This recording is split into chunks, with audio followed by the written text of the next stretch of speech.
Disclaimer. The following story is a work of fiction created solely from the author's imagination.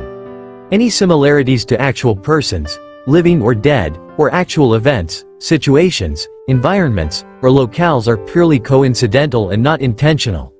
The characters, events, and settings portrayed in this story are products of the author's imagination and are used fictitiously.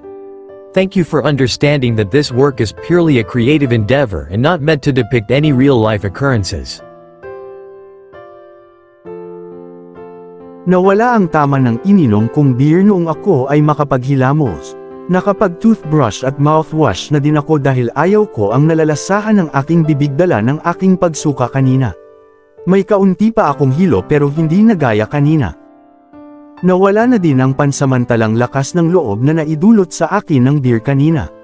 Naalala ko na naman ang mga ginawa ko kanina at nahihiya ako para sa sarili ko. Nasira ko ang kasiyahan nila Norman at ang mga kaibigan nito at ayaw ko na iyong lumala. Kung mananatili pa ako dito ay tiyak, hindi lang iyon ang mga mangyayari. Nahihiya man ako ay ramdam ko pa rin ang kirot sa dibdib ko. Kirot na dulot ng ideyang sa aming dalawa ni Norman ay ako lang ang nagbigay mali siya at nagbigay ng kahulugan sa mga pinakita nito sa akin. At sa oras na nagtagal pa ako doon ay tiyak na masasaktan lamang ako sa mga makikita ko at maririnig ko at baka mapainom na naman ako at mas makagawa ng mga bagay na ikakapahamak ko. Ang laki mong tangawika ko sa isip-isip ko. Inayos ko ang sarili ko at lumabas na ng banyo. Pagkalabas ko ay nakita ko si Norman na agad namang lumapit ng may pag-aalala ang mukha. Tinitigan ko siya sa mukha niya. Ayan ka na naman. Yang mga ganyang titig, yung akala ko ay may espesyal na ibig sabihin. Wika ko sa isip at natawa na lang ako sa aking isipan. Kenji, okay ka lang ba? May masakit ba? Eto o, tubig. Uminom ka muna kasi ay tiyak masakit ang lalamunan mo. Pag-aalalang wika nito. Pa-fall ang putya, wika ko na naman sa isip ko. Okay lang ako Norman, pasensya na sa mga ginawa ko kanina. Akala ko kasi ay kaya ko. Hindi pala, wika ko sa kanya. Kailangan ko nang umuwi kasi ay inaantok na ako. Wika ko at hindi ko na inintay ang sasabihin nito at humakbang na palabas ng bahay nila. Pakisabi na lang sa tropa mo na umalis na ako. Wika ko pa na hindi na nakatingin sa kanya. Wait lang Kenji, gabi na masyado, at wala nang masasakyan sa labas. Madilim na din ang mga kalsada. Pagpipigil nito sa akin, hindi ko naman siya pinakinggan at nagtuloy-tuloy lang sa paglalakad hanggang nakalabas nga ako sa kanila. Kenji please, huwag namang ganito bumalik na tayo sa loob. Doon ka na lang magpahinga. Pagpipigil nito habang sinusundan ng mabagal ko na paglalakad. May problema ba Kenji? Ayos naman tayo kanina Anong nagawa ko Kenji? Saad na naman nito. Oo ayos tayo kanina nung wala pa yung Trisha mo. Wika ko sa sarili ko at nagpatuloy lang sa paglalakad. Kenji please, kausapin mo naman ako. Huwag namang ganito please. Pagmamakaawa niya, gusto ko itong sagutin. Kanina ko pa gustong umiyak. Halo-halo na kasi ang nararamdaman ko. Nagagalit ako, nahihiya, naiinis, nalilito, nagseselos at kung ano-ano pa. Kasabay pa nun ang kaunting hilo, yung tama ng alek, at sakit ng lalamunan ko. Nagtuloy-tuloy lang ako sa paglalakad. Si Trisha ba? Nagseselos ka ba kay Trisha? Dun ka ba nagagalit Kenji? Wika nito. Napatigil naman ako saglit sa sinabi niya pero itinuloy ko pa rin ang paglalakad. Nakaramdam ako ng marahang hawak sa braso ko. So sa kanya ka nga nagkakaganito. Nagseselos ka nga, wika nito. May kung anong galit at inis ang nabuhay sa loob ko at bigla ako napatigil. Hinarap ko siya, tinitigan ko siya sa mata. Nag-aalala pa rin ang ekspresyon niya sa mukha. Please Kenji, kausapin mo naman ako ng maayos. Hindi ko na alam ang gagawin ko. Pagmamakaawa niya, si Trisha ba ang dahilan? Nagseselos ka ba? Tanong nito. Bahala na kung saan ako dalhin ng damdamin ko ngayon. Hinayaan kong ang mga emotions ko na ang mag-take over at biglang may pumatak ng luha sa mga mata ko. Nakita ko naman na mas nag-alala ito. Oo Norman, sige, paano nga if nagseselos ako? Paano, nga if si Trisha ang dahilan? May magbabago ba? Saad ko at natigilan naman siya. Alam mo, pasensya ka na. Pasensya ka na kasi nabigyan ko ng maling interpretasyon ang mga gestures mo. Pasensya na if seneryoso ko yung mga biro mong double meaning. Pasensya ka na if nung dinala mo ako sa beach ay akala ko para sa akin yung kinanta mo. Pasensya ka na. I am so sorry. Wika ko at napapahagulgol na ng iyak. Pasensya na if sinira ko yung party mo. Pasensya na if sumuka ako dun sa bahay nyo. I am so sorry if naipahiya kita sa mga kaibigan mo. Sunod-sunod ang patak ng luha ko. I am so sorry if na-fall ako sa'yo. I am so sorry and hindi ko sinasadya. Wika ko pa sa kanya. Kaya pasensya na if umaakto akong ganito. Nasasaktan ako kasi umaasa ako na sana ay ikaw din. Na sana parehas tayo ng nararamdaman. Na sana ay makita mo din ako sa kung sino at ano ako. Wika ko. Pero ang sakit pala na masampal ng katotohanan na na-misinterpret ko lang pala lahat. Na ako lang pala ang ganito sa ating dalawa. Na kahit kailan ay hindi magkakatotoo yung mga iniisip ko. Pagtutuloy ko, nakaramdam naman ako ng mainit na katawan na yumakap sa akin. Napakasarap sa pakiramdam nun. Yung gusto kong yakapin din ito at doon ako sa dibdib niya iiyak. Kaso ay hindi, eto na naman ito sa mga sweet gestures niya. Itinulat ko siya agad. Ayaw kong umasa na naman ako sa mga ginagawa nito. Ayan ka na naman eh. Yang mga ganyan mo. Alam mo bang sa mga ganyang gestures mo ako na fall? Sigaw ko sa kanya. Buwisit Norman, sana if kaibigan lang ang tingin mo sa akin sana normal na treatment na lang sana ang pinakita mo. Pero pa-fall ka eh. Tapos ano, ako na naman may kasalanan kasi ako yung naka-misinterpret. Nakakainis naman Norman. Wika ko na mas napahagalgol pa ng iyak. Sana pala ay kay Trisha mo na lang pinakita yang mga sweet gestures mo. Sana pala si Trisha na lang ang sinama mo sa dagat. Iyak na wika ko. Alam mo naman na may iba sa akin diba? Kasi nga ay nabiro ka na ni Papa dati. So dapat umiwas ka na lang pala. Medyo pabulong na ako magsalita kasi ay napagod na ako kakaiyak. Sana noong una pa lang ay sinabi mo na sa akin na hindi ka magkakagusto sa akin. Wika ko na kahit pinipigilan ko na ang iyak ko ay ayaw tumigil ng mga mata ko sa pagluha. Alam ko na ang selfish na ng mga sinasabi ko. Una ay ako ang nagbigay ng maling interpretasyon sa mga galaw nito. Pangalawa ay pwede naman ako ang lumayo sa kanya. Pero ewan ko, sa panahong iyon ay gusto kong makahanap ng sisisihin maliban sa sarili ko. Kenji, nasabi mo na ba lahat ng gusto mong sabihin? Wika nito, tumingin naman ako sa kanya. Nakangiti ito na may kaunting pag-aalala pa rin sa mukha niya. At nagawa pa talaga nitong ngumiti. Tawanan mo na ako hanggang gusto mo Norman. Kamuhian, kagalitan, isumpa mo pa ako ay wala na akong pakialam. Layuan mo ako kung gusto mo. Mas maigi na rin yun at mas madali akong makakamove on sa letsyeng pakiramdam na ito. Wika ko sa kanya at tatalikod na sana para makaalis na sa harapan niya. Tumakbo naman ito sa harapan ko at hinarangan ang daraanan ko. Pwedeng sa akin ka naman makinig ngayon please Kenji. Wika nito sa napakalumanay na paraan. Tumigil naman ako sa paglalakad at sinalo ang mga titig nito.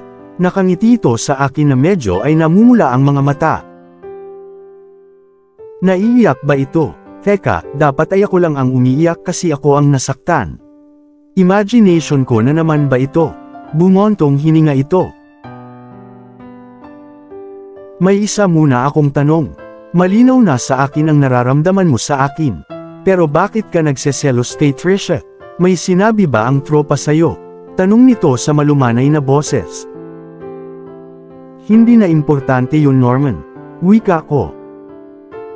Importante sa akin yun Kenji. Para alam ko kung saan. Ako magsisimula, wika nito, napaisip naman ako sa sinabi nito. Wala naman itong dapat e-explain sa akin.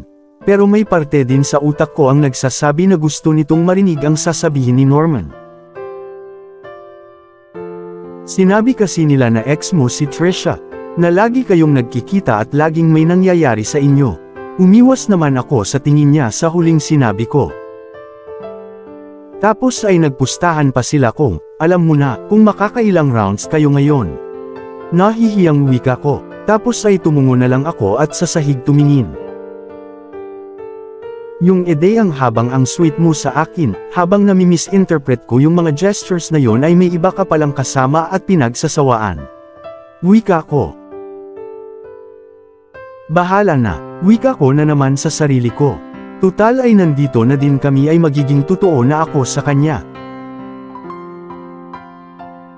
Ayaw ko nun, wika ko. Ayaw ko na sa ideyang ako lang ang nakakaramdam nito. Ayaw ko na ako lang ang nag-iisip na may something tayo. Ayaw ko na sa iba ka nag-e-enjoy. Tumingin ako sa kanya. Gusto ko ako lang ang pagsawaan mo. Na ako na lang sana Norman. Sigaw na sabi ko sa kanya at napahagol-gol na naman. Natigilan naman ito sa mga sinabi ko. Napauwang ang mga labi nito sa narinig. Pero agad din namang napalitan ng ngiti. Kaya pala, pagsisimula nito. Ngayon ay sa akin ka naman makinig please. Wika nito at inantay ang sagot ko. Tumanggaw naman ako habang humihikbi dala ng matinding pag-iyak. Oo, ex-girlfriend ko si Trisha. Pero matagal na kaming wala. Yung sinabi nilang lagi kaming nagkikita ay totoo din. Pero mali ang interpretasyon nila doon. Nagkikita kami kasi ay madalas naming pinag-uusapan ang hatian namin sa bahay at lupa na noon ay binili namin para sa amin sana. Pero since hindi nga nag-workout ang relasyon namin ay benenta namin and hanggang doon lang yun.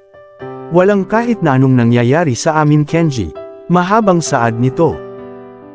Ako naman ay napahiya sa sinabi niya kasi ay ngumiti pa ito nung sinabi niya na walang nangyayari sa kanila. Putya naman yung mga tropa nito. Ngayon ko na-realize na baka hindi nila alam ang dahilan ng pagkikita ng dalawa. Ngayong gabi ay ibinigay niya sa akin yung papers na kailangan kong pirmahan. Alam din niya na birthday ko kaya nagpunta siya. Hindi ko siya inimbitahan, nagulat nga din ako. Kaya nga ay nilapitan ko na agad ito para hindi na sana ito lumapit sa atin kasi nga ay ayaw kong tuksuhin na naman kami ng tropa tapos ay nandun ka. Ayaw kong may isipin kang mga bagay na baka ma-misinterpret mo. Pero mukhang naunahan ako ng tropa at may mga nasabi na sila sa iyo. Nagkamot pa ito ng ulo at ngumiti ulit na may kaunting hiya. Sinubukan ko siyang pauwiin na pero sabi niya ay haharap lang siya saglit sa mga kaibigan para naman hindi siya mapahiya na napaalis ko siya. Pumayag naman ako kasi nga ay nakiusap ito. Pagpapatuloy niya. At pasensya ka na sa inasal ng tatlo sa pagpupustahan. Hindi ko yun alam. Hindi ko yun makokontrol sa kanilang tatlo pero maniwala ka. Wala na akong nararamdaman para kay Trisha. Wika nito at hinawakan niya ng magkabilang kamay niya ang magkabilang balikat ko. Inilapit naman nito ang mukha niya. Huwag mo ring ikahingi ng tawad ang mga naramdaman mo dahil talagang sinadya ko lahat ng mga gestures na sinasabi mo. Sinadya kong maging extra sweet sa'yo. Sinadya ko na ipafeel sa'yo na espesyal ka sa akin. At para sa'yo talaga yung kinanta ko noon sa dagat. Ikaw lang din ang dinala ko doon at wala na akong balak magdala ng ibang tao doon kundi ikaw lang. Wika nito na nakangiti at may mga luha pang pamatak sa mga mata niya. Nagulat naman ako sa sinabi nito. Sa sobrang gulat at pagka-amaze ko ay napatakip pa ako ng bunganga ko. Feeling ko ay may biglang sumabog sa loob ko at nagbigay iyon ng matinding. Nervyos na siyang nagpatibok sa dibdib ko ng sobra. Ibig mong sabihin ay, mahinang tanong ko na napamulagat na nakatitig sa kanya. Oo Norman, gusto kita. Matagal na. Akala ko ay ako lang ang nakakaramdam ng ganito sa ating dalawa. Kasi every time na magpapakita ako sa iyo ng motibo ay wala ka namang pinapakitang kahit na anong reaksyon. Kaya akala ko ay wala kang nararamdaman sa akin kundi ay simpleng pagkakaibigan lang. Pero ngayon na sinabi mo sa akin ang mga nararamdaman mo ay sobrang saya ko. Wika nito at nagpunas ng mga luha na pamatak mula sa mga mata nito. Ako naman ay mas lalong nabigla. Pakiramdam ko ay sasabog ako sa sobrang init na aking nararamdaman. Walang gustong lumabas sa bunganga ko. Natuwa ako kanina nung nakaramdam ako na nagseselos ka, pero nakaramdam din ako ng lungkot at taranta nung pakiramdam ko ay nagalit ka. Alam mo yun, yung pakiramdam na hindi ka pa nga napapa sa akin ay akala ko ay mawawala ka na agad. Wika nito. Kaya nung marinig ko lahat ng sinabi mo ay hinayaan lang kita. Kasi gusto kong marinig lahat ng totoong nararamdaman mo. At gusto ko lahat ng mga sinabi mo. Wala nang bawian please. Wika nito at hinawakan ng magkabilang pisngi ko at hinawi ng mga hinlalaki nito ang mga luha ko. Hindi pa rin ako makapaniwala. Si Norman, may gusto din sa akin. Ang parehas na Norman na minamahal ko na din. Parang panaginip. Pero kung panaginip lang ito ay please, ayaw ko nang magising. Hindi ko alam kung bakit ako nagkagusto sa'yo. Tawagin akong bakla, binabae, Becky, kadiri, salot o kung ano-ano pang gusto nilang sabihin. Wala akong pakialam. Basta ang alam ko lang ngayon ay masaya ako na parehas din ang nararamdaman mo sa akin at hindi ko nasasayangin pa ang pagkakataon. Wika nito at ngayon ay seryoso ito na nakatitig sa akin. Gusto kita Kenji, ngumiti ito at tinignan ang mga labi ko. Hindi. Marahang wika nito na unti-unti ay lumalapit pa sa mukha ko. Mahal kita Kenji, wika nito at bigla ay pinaglapat ang mga labi namin. Ako naman ay hindi ko alam ang mga gagawin. Sa mga narinig ko ay hindi ko alam kung ano ang dapat na sabihin o gagawin. Pero sa panahong iyon ay ang mainit na labi lang niya ang nararamdaman ko. Ang hininga niya, ang init ng katawan niya. At hindi na ako nag-isip pa at hinayaang ang emosyon ko na ang mag-take over ng lahat. Hinalikan ko din ito pabalik. Noong una ay marahang halik lang iyon. Pero naramdaman ko na sinubukan nitong pasukin ang mga labi ko. Naging mapusok ang paghalik niya sa akin at ginantihan ko naman iyon. Wala na akong pakialam kung may nakakakita man sa amin o wala. Basta ang alam ko ay sa mga panahong iyon ay dinadama ko ang halik na pinagsasaluhan naming dalawa. Hoy, mag-hotel na lang kayo, huwag dito sa kalsada, sigaw ng isang boses. Agad naman kaming naghiwalay na naghahabol ng hininga. Pakiramdam ko ay mauubusan ako ng hangin. Napakainit sa pakiramdam. Hinanap ng mata ko ang sumigaw. Putya naman, panira naman yun ng moment. Wika ko sa isip-isip ko at tumingin ako kay Norman. Ito rin ay halatang naghahabol ng hininga. Nang magtama ang mata namin ay sabay kaming natawa sa nangyari. Inilahad pa nito ang kamay niya nang nakangiti, pag-aayang mag-holding hands kami at sabay na naglakad pabalik sa bahay niya. Walang nagsasalita sa amin, magkakatinginan kami pero ay agad namang mag-iiwas. Pareho kaming nagulat sa mga nangyari. Umubo ako kunwari at tumingin sa kanya. Norman, totoo ba lahat ng sinabi mo? Tanong ko sa kanya. Sa totoo lang ay para pa rin akong nasa Cloud 9. Parang hindi totoo ang mga nangyayari. Palihim ko pang kinagat ang ibabang lobby ko para masiguradong gising ako at hindi lang ito isang magandang panaginip. Lumingon naman ito sa akin. Ngumiti ito sa akin at ngumiti ng nakakaloko. Ikaw, totoo ba na gusto mong pagsawaan kita? Wika nito at inilapit pa ang mukha nito sa akin na may ngiting nakakaloko. Namula naman ako sa sinabi nito. At saka doon ko na-realize ang mga sinabi ko kanina. Nahihiya akong ngumiti. Totoo lahat ng sinabi ko maliban sa bagay na iyon. Wika ko na lang. Tumawa naman ito ng malakas. Kasabay nun ay ang pagpatong nito ng isang palad sa buhok ko at marahan iyong ginulo. Joke lang. Hindi kita pipilitin sa mga bagay na hindi mo pa gustong gawin. At isa pa, nag-aaral ka pa lang. Pagka-graduate mo na saka kita pagsasawaan. Wika nito at ngumiti ulit ito ng nakakaloko. Huwag mo lang akong aakitin dahil baka hindi ko mapigilan ang sarili ko. Pabulong na wika nito. Ako naman ay mas namula sa sinabi nito. Nagbigay ito ng kakaibang init sa aking katawan. Alam mo puro kakalokohan.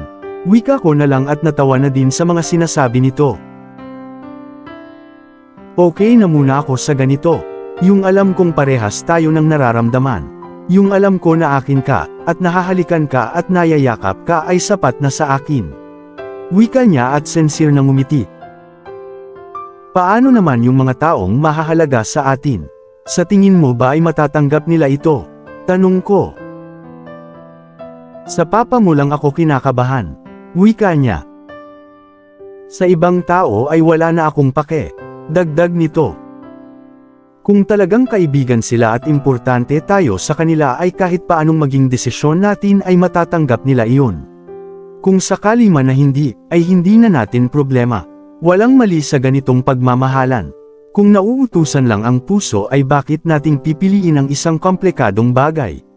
Pero ay hindi, iyon ang masayang bagay sa buhay natin. Yung uncertainties, yung hindi natin control ang mga bagay-bagay. Pati sarili natin minsan ay hindi natin makontrol yung iba pa kaya. Kaya huwag mo na silang alalahanin. Basta ang importante ay masaya tayo at wala naman tayong inaagrabyadong tao ay wala dapat tayong ikabahala. Wika nito, napatango-tango naman ako sa mga sinabi nito. Tama naman ang lahat ng iyon. Sana lang ay matanggap kami ng mga kaibigan nito.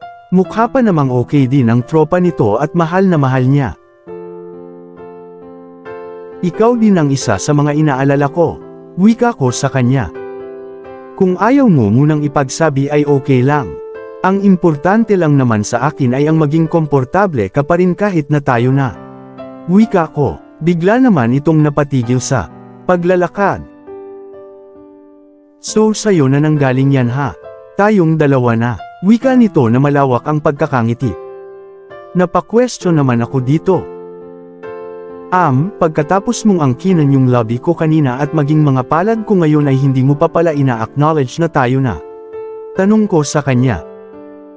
So ano ito, friends with benefit lang? Ayaw ko ng ganon. Wika ko na kunwari pa ay nagtatampo. Tumawa naman ito ng malakas. Hindi naman sa ganon. Iniisip ko kasi kung paano kita liligawan. Pero ikaw na rin ang nagsabi, tayo na, at wala nang bawian yun ha. Natatawang sabi nito sa akin. Napaisip naman ako sa sinabi nito. Oo nga no, hindi ko pa nararanasan ang maligawan ng taong mahal ko din. Pwede naman yung ligaw muna pala. Pagbabawi ko sa mga naunang sinabi ko sa kanya. Wala na, nasabi mo na eh. Tayong dalawa na. Natatawang wika nito. Liligawan na lang kita araw-araw kahit tayo ng dalawa. Ngumiti ito ng matamis. Kinilig naman ako sa huling sinabi nito. Wala akong balak itago kay Kenji. Tumingin ito ng seryoso sa akin. Ikaw ba? Tanong pa niya. Siguro ay huwag na muna nating sabihin sa mga tropa mo ngayong gabi. Wala din naman akong balak itago pero baka kasi ay sobrang magugulat ang mga iyon. Maging mga kaibigan ko, so siguro sa atin na lang muna. Tapos dahan-dahan nating sabihin sa kanila sa mga susunod na araw. Sagot ko naman sa kanya. Ngumiti ito at tumango tapos ay ginulo na naman nito ang buhok ko. Bigla akong napatigil sa paglalakad. Naalala ko yung birthday gift ko sa kanya. Wait lang, wika ko sa kanya at bumitaw ako sa pagkakasaklop ng palad namin. Eto naman ay nakatingin lang sa akin. Kinuha ko ang regalo ko sa kanya mula sa sling bag ko at inabot ko sa kanya. Happy birthday! Malawak ang pagkakangiti ko. Kinuha naman niya iyon at sinira ang gift wrap nito. Lumawak ng sobra ang pagkakangiti niya nang makita ang kwintas na regalo ko sa kanya. Sabi ko naman sayo, hindi mo na kailangan magregalo. Wika nito at isinuot nito agad ang kwintas. Maraming salamat. Wika nito at hinalikan ulit ako sa lobby. Mababaw lang iyon pero ang sarap sa pakiramdam. Ang dami mo ng gift sa akin. Una ay yung pag-amin mo ng feelings mo sa akin. Pangalawa ay nung hinayaan mong halikan kita. Pangatlo ay yung pagsabi mo na tayong dalawa na. At ngayon naman ay itong kwintas. Wika nito at hinalikan ulit ako sa lobby. Alam mo mukhang mauubos ang lips ko sa'yo. Wika ko. Wala nakakaadik. Wika niya at naglakad na naman kami na magkasaklop ang kamay. Nakarating kami ulit sa bahay ni Norman. Hindi na kami magka-holding hands. Saan ba kayo galing na dalawa? Tanong ni Roy habang nagbubukas ng isang bote ng beer. Hindi ka na ata naantay ni Trisha pare. Umalis na siya. Wika naman ni Kim. Tumango lang naman si Norman at marahan akong hinila at umupo sa magkatabing bakanteng upuan. Nagtuloy nga kaming i-celebrate ang birthday ni Norman ng masaya. Wala na akong mahihiling pa ng gabing iyon. Pakiramdam ko ay ako ang may birthday. Hindi ko inasahan ang mga nangyari pero ngayon ay nagpapasalamat naman ako kay Trisha sa isip ko kasi ay kung hindi ito umeksena kanina ay wala kami ni Norman sa ganitong sitwasyon. Hoy Kenji, yung suka mo pakihakot.